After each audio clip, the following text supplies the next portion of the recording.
Do you drink tea in the morning? Kana shan shayi da safe? Yes, I drink tea every morning. Ina shan shayi kowace safiya. Do you like black tea or milk tea? Baƙin shayi kake so ko mai madara? I like milk tea. Ina son shayi mai madara. Do you add sugar to your tea? Kana sa sukari a cikin shayinka?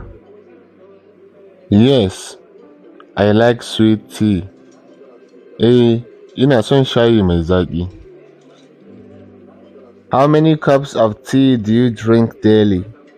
Kofi nawa na shayi kake sha kullum? I drink 2 cups of tea every day. Ina shan kofi 2 na shayi kullum. Do you drink tea at night? Kana shan shayi da daddare? Sometimes, but not always.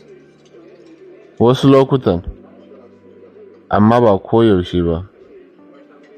Muna sayar da littafin koyon Turanci da Hausa na waya, mai ɗauke da darussa guda 100 masu sauƙi na koyon harshen Turanci. Kuɗin littafin Naira 4,500 ne.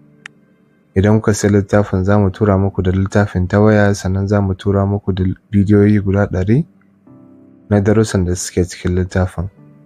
Idan kuma kuna buƙatar shiga ajin koyon harshen Turanci ko Larabci ko Hausa, za ku iya yi mana magana ta WhatsApp.